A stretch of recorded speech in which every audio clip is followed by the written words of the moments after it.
네, 안녕하세요. 롬박스터디 박아론 쌤입니다. 오늘은 22년 좀 특이한 게 있죠? 경장 특채. 이 경장 특채에 대해서 좀 이야기를 해보려고 합니다. 올해 12명 뽑는데 여기에 대한 질문이 너무 많아가지고 제가 또 성격이 또 친절 아닙니까? 박친절. 그래서 한 명 한 명에게 전화를 하기에는 물리적인 시간들이 많이 필요해서 차라리 이렇게 그냥 무료로 여러분들에게 상담을 좀 해주고 그 다음에 자기소개서나 직무수행 계획서도 어떻게 써야 될지를 제가 알려드릴 테니까 다른 거 볼 필요 없이 이 영상 하나만 잘 참고하셔도 충분하겠다 말씀드리겠습니다.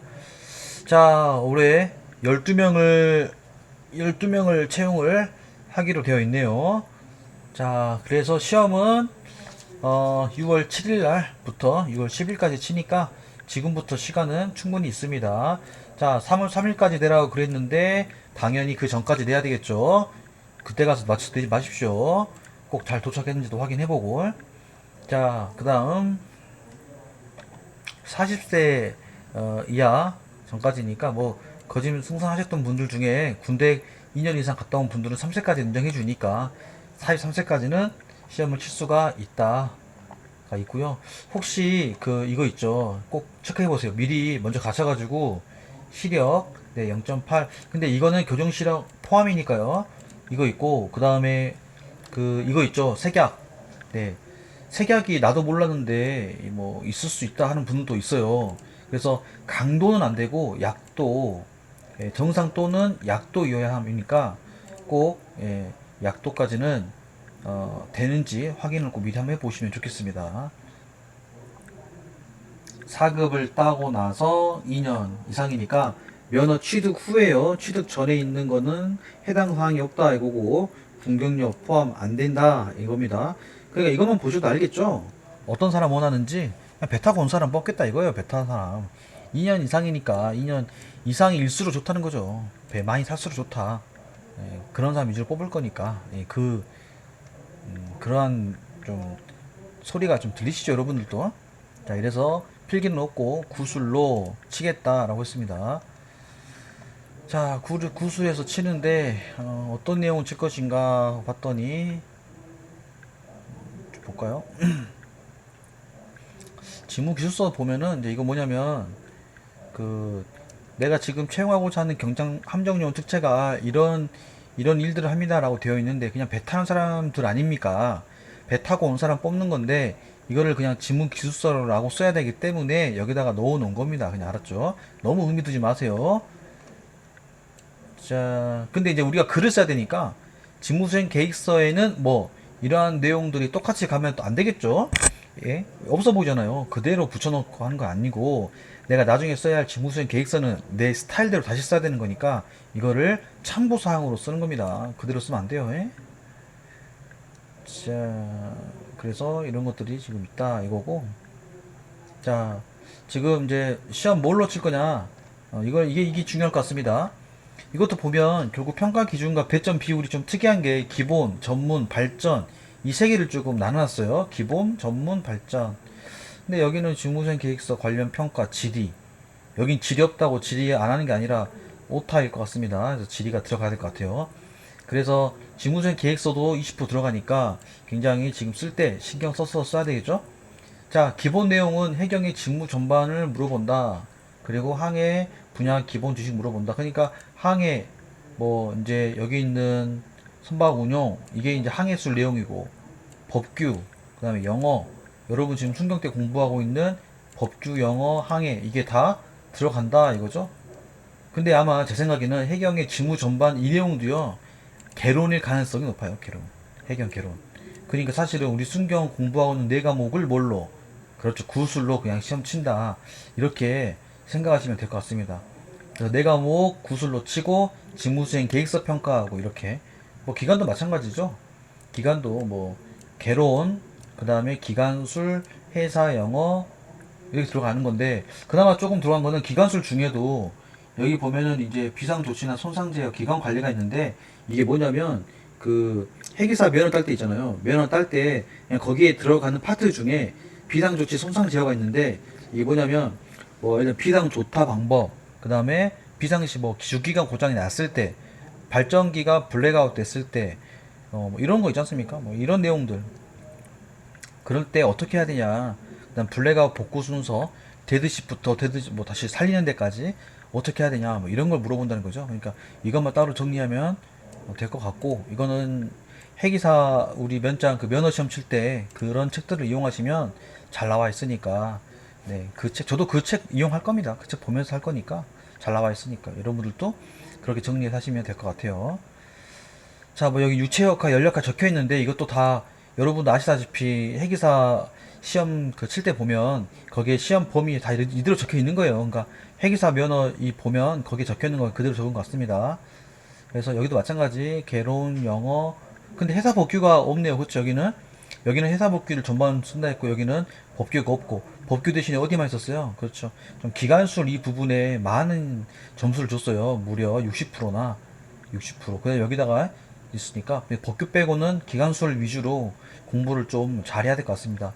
근데 이제 이거를 골고루 물어볼 수도 있고, 아니면 이거 사실 이거 몇 개 물어보고 한두 개 물어보고, 이거는 면접관 마음이겠죠. 그러니까 무조건 이제 이렇게 뭐 질문을 10개 물어보는데 이거 2개 이거 1개 이런 식이 아니라 그냥 면접관 마음대로 물어볼 건데 그냥 비율이 이렇게 들어가겠다 이 생각이 되겠습니다.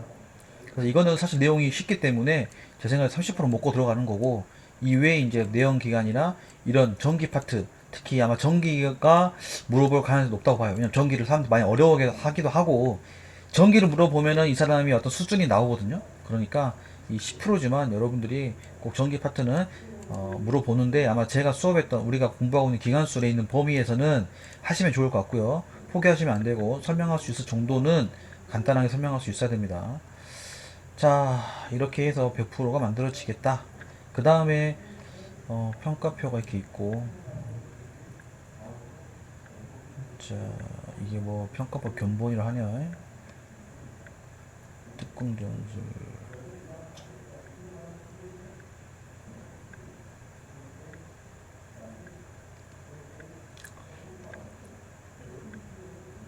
뭐 이 밑으로는 뭐 그렇게 뭐 다 나머지 뭐 특이한 사항 없을 것 같습니다. 자, 이제 자기소개서하고 그 다음에 이제 직무수행 계획서죠. 이 얘기를 한번 해볼게요. 자, 자기소개서, 직무수행 계획서.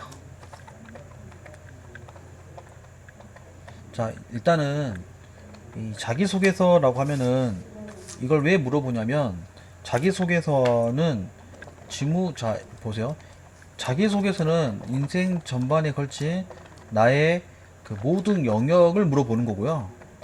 직무수행 계획서는 직무와 관련된 나의 능력, 역량 및 비전, 이쪽이 지금 포인트예요. 그러니까 두 개가 내용이 좀 다르게 써야 되겠죠. 그럼 어떤 내용이 들어가면 좋냐? 여기는 우선 나의 하창 시절에 대한 이야기나, 그다음에 아르바이트 경험이나 봉사활동 경험이나, 아니면 내가 왜 지원했는지, 나의 삶의 철학이나, 이 삶의 철학이라고 하는 거는 뭐 나의 생활 신조, 어떻게 나는 살아왔다, 어떻게 이 뭐 어떤 내 정신관이죠, 정신 상태, 이런 것들을 보여준 얘기들. 그 다음에 나의 뭐 학창 시절에 여러분들이 이제 공부를 얼마나 잘했는지, 그 다음에 대외 활동했던 거, 아니면 뭐 동아리 활동 같은 것도 좋고요. 여러분이 뭐 최임지역 여행 다녔던 것들, 근데 여행도 뭐 이런 제주도 이런 거 말고요. 예, 최소한 뭐 예를 들면 세계 일주를 갔다 왔다 뭐 이런 하면 그런 내용들도 얼마든지 좋겠습니다. 그러니까 이런 것도 좀 인성적인 여러분의 능력도 좋겠죠. 네. 이 말은 이제 여러분의 이제 대외 어떤 사람들과의 사교성이라든지 사회성 같은 것도 여러분이 뭐 잘했던 게 있다, 나는 어필하고 싶은 게 있다 라고 하면 여기에 써도 좋습니다. 근데 이제 우리가 뭐가 있냐면, 이 자기소개서라는 글을 처음 보면 그 면접관은 여러분들이 사람이 오는 게 아니라 자기소개서라는 글로 오는 거잖아요. 그러면 이 글도 여러 개가 있으면 읽고 싶은 글이 있고요. 네, 읽고 싶은 글이 있고 또 그렇지 않는 글이 있어요. 그렇지 않는 글. 이게 뭘까요, 차이가? 읽고 싶은 글은 기본적으로, 네, 글을 잘 쓰고 문맥이 좋고 이것보다는 제 생각에는 글의 구성과 기획이 훨씬 더 중요하다고 생각하는 거예요. 왜냐면 이 면접관은 정말 많은 글을 볼 건데 딱 글을 봤을 때, 아, 글을 잘 썼겠다라고 느껴지는 감정을 줘야 돼요. 그리고 막 글만 쓴 거는 사람이 충분히 시간을 두고 읽어봐야 되는데, 사실은 서류 검사할 때 엄청 많은 몇백 장의 글이 오니까 그걸 다 읽을 수 있겠습니까? 못 읽잖아요. 그러니까 빨리빨리 걸러내겠죠. 이게 괜찮은 거 아닌 거, 괜찮은 거 아닌 거. 이렇게 걸러낼 가능성이 높단 말이에요. 아니면 이거는 뭐 최상, 상, 보통, 뭐 하, 이런 식으로 나눌 수가 있겠죠. 처음 받아가지고. 이게 되신가요? 그럼 거기에서 갈라 나가겠죠. 그게 좀 일이 편하지 않겠어요? 그러면 과연 처음에 딱 봤을 때 이게 잘 썼다라고 느껴지는 글이 뭐겠냐고요. 공무원들은 어쩔 수 없이 공문을 엄청 많이 봅니다. 그리고 순경이 평가하기보다는 최소한 경이나 경과급 되시는 분들이 볼 가능성도 높죠. 배제할 수 없어요. 자, 그렇다면 그분들이 그 글을 봤을 때 뭘 좋아할까? 네, 오랜 시간 공문을 봤기 때문에 깔끔하고 종동되고 정리된 글을 굉장히 좋아하지 않겠습니까? 네, 그래서 여러분이 좀 이걸 연구를 해야 돼요. 그래서 일단 간부들이 볼 가능성이 높다. 그렇다면 네, 어떻게 해야 된다? 글을 깔끔하고 정리된 느낌으로 가야 된다. 그래서 저는 대주제, 소주제, 그 다음에 내용 이렇게 들어가도 좋고요. 그 다음에 보통 이제 여러분 하나 보여드릴게요. 이게 그꼭 이제 직무수행 계획서 아니다 직무수행 계획서 말할 때 제가 설명해 드리고, 그래서 우선은 글이라는 건 아까 위에 들어가 있는 이런 하창 시절 이렇게 나눠서, 예를 들면 내가 뭐 여기 한글이 아니라서, 한글이면 여기다가 이제 뭔가 한 기호를 넣겠죠. 기호를 딱 넣고, 이게 안 되나? 뭐 이렇게 뭐 기호를 넣어서 예를 들면 하창 시절 해가지고 하창 시절에 대한 내용 싸싸싸싸 넣고 뭐 이런 식으로 좋겠죠. 또 네, 뭐 봉사 활동, 네, 이렇게. 그다음에 성격의 장단점, 뭐 이렇게 있지 않습니까? 네, 성격의 장단점, 뭐 이런 등등 이렇게 해서 정리를 해도 좋고요. 아니면 크게 나눠서 뭐 첫 번째 뭐 두 번째 뭐 좋은데, 또 뭐 가, 나, 다 해서 이렇게 내용을 써줘. 가, 생활 신조 뭐 이렇게 써도 괜찮습니다. 그러니까 우리가 이제 좀 회사 같은 경우는 센스 있고 좀 보기도 좋고 하는데, 그들이 보기 좋은 글입니다. 읽고 싶은 글이라는 거는, 너무 이제 회사를 오래 다녔던 분들은 나는 좀 디자인도 신경 쓰고 하고 싶어가지고 되게 좀 화려하게 쓸 수도 있지만, 자기소개서는 그냥 간략한 이러한 내용들이 정리되어서 써진 게 좋겠다라고 하는 거고요. 이 글을 읽고 난 다음에 들어야 할 생각은, 진짜 열심히 살았구나. 이 사람 진짜 인성이 좋겠구나. 이런 느낌이 들어야 되는데, 그 느낌을 들게 하는 거는 여러분이 그 자리에서 나는 굉장히 책임감이 강합니다라고 글을 아무리 써봤자 읽는 사람은 그게 전달되지 않겠죠. 그러니까 굉장히 팩트들을 많이 쓰기 좋습니다. 팩트 위주로 글을 많이 쓰시고요. 자, 직무 수행 계획서는 자, 크게 이렇게 세 가지 나눌 수 있어요. 직무, 수행, 그 다음에 계획. 이거. 제가 왜 이거를 잘 이렇게 안 하면, 저희가 얼마 전까지만 해도 해양수산부는 자기소개서하고 직무수행 계획서를 제출을 해요.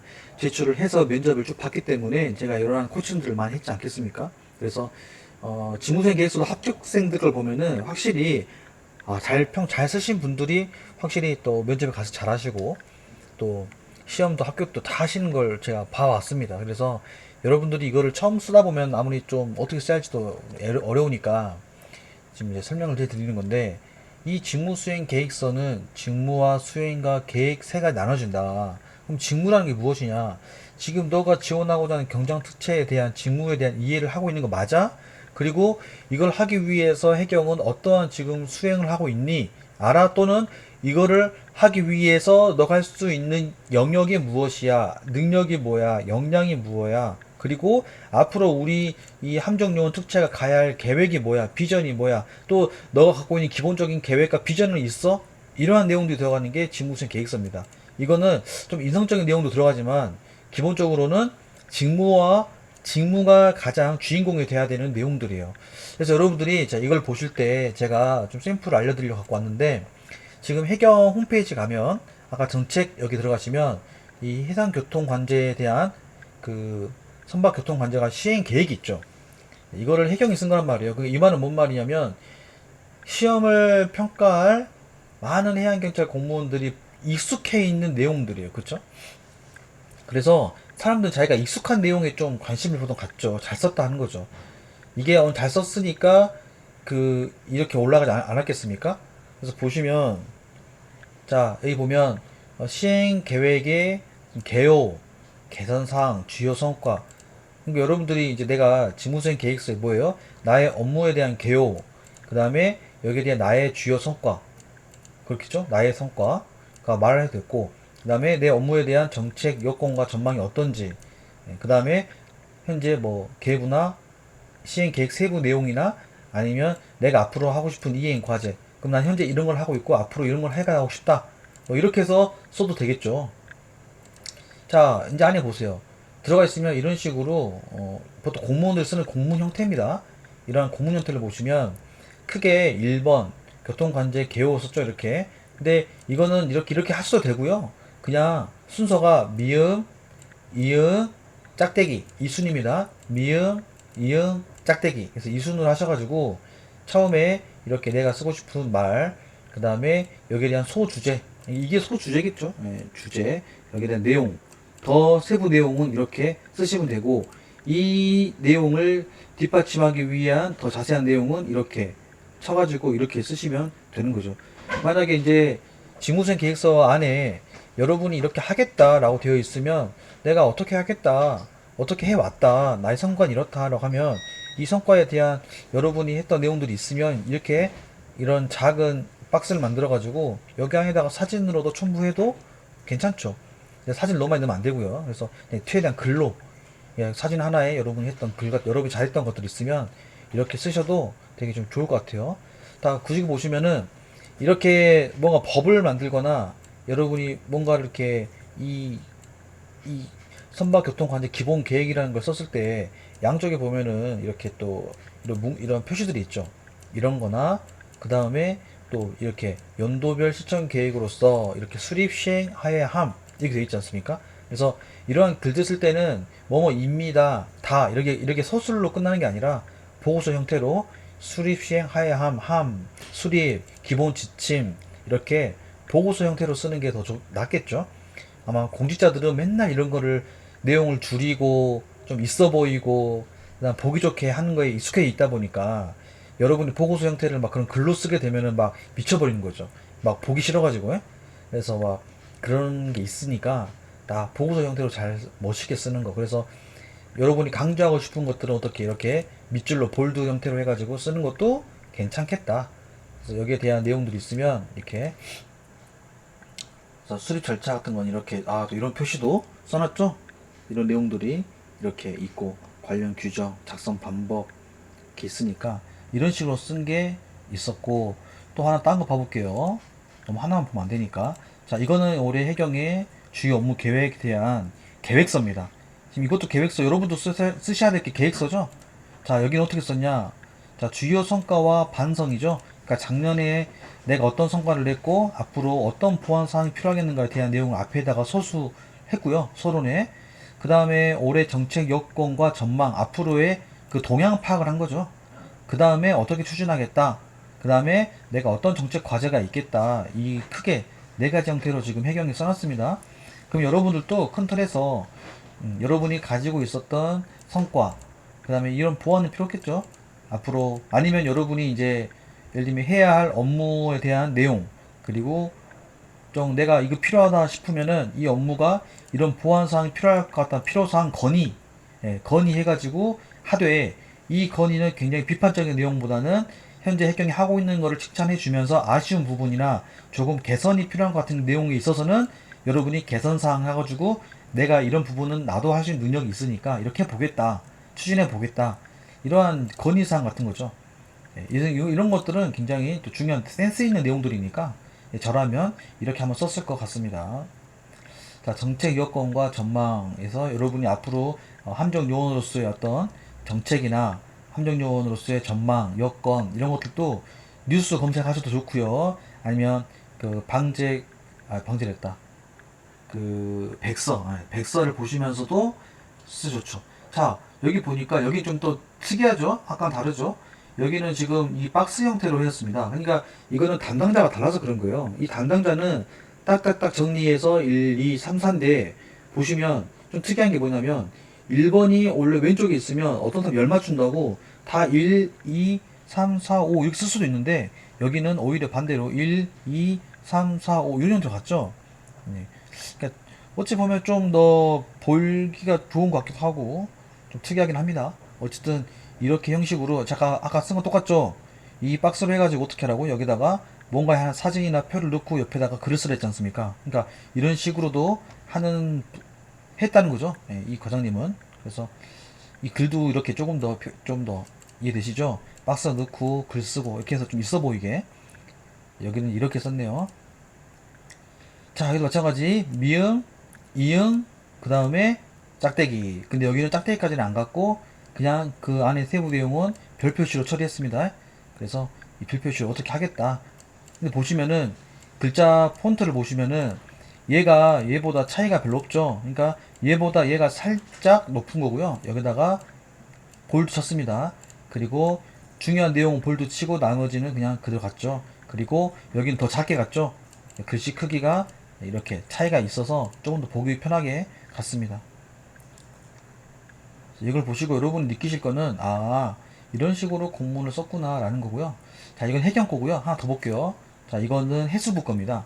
해수부는 좀 더 다르죠. 여기 보시면 끝에가 이렇게 큰 걸 두고 이제 이 1번은 뭘로 했어요? 이렇게 이 일자, 이자, 이 3자 표시했죠? 이게 논문에서 쓰는 형식인데 얘는 이걸 썼습니다. 그렇게 해서 숫자로 1번에서 업무 추진 여건이니까 여러분 예를 들면 직무수행 계획서에 업무 추진 개요, 뭐 업무 여러분의 뭐 업무 주요 개요 뭐 이렇게 하신다든지 내용 쓰셔가지고 1번 쓰시고 그 다음에 미음자로 이렇게 쓰시고 그 아래 이음자로 해서 쓰시는데 여기도 마찬가지 중요한 내용은 어떻게 써요? 다 볼드 쳤죠? 하고 여기는 짝대기 안 쓰고 이렇게 별 표시 해가지고 이렇게 썼네요. 근데 별 표시 쓴 거 보면은 뭐예요? 약간 자기들이 이 말하고 싶어 하는 내용에 대한 팩트죠, 팩트. 기사 내용. 이런 것들을 좀 썼습니다. 그래서 보면 다 이런 내용들은 예를 들면 보세요. 우리나라 수출입 물동량이 전년 대비 자 12.7억 톤에서 11.2억 톤이 되었다. 이 내용 아닙니까? 이런 내용들은 팩트로 한 데이터니까 데이터에 대한 내용은 이렇게 별 표시, 내용은 딱 미응, 이응, 짝대기 이렇게 갔습니다. 여기도 똑같죠? 이렇게 박스로 해가지고 이렇게 좀 중요하다고 생각되니까 위에다 해놨겠죠? 네, 이런 식으로 좀 했습니다. 근데 여기를 이렇게까지 쓰실 필요는 없고요. 여러분이 직무수행 계획서는 한 이 정도 선에서 작성하시면 딱 멋있을 것 같습니다. 이게 일단 기본 내용이니까 요 안에서 여러분들이 이제 내용을 만들어 가지고 가면 되는 거죠. 자, 이게 직무수행 계획서에 대한 쓰는 요령이니까 이거 두 개 참고하시고 작성하시면 되겠습니다. 네, 고생하셨습니다.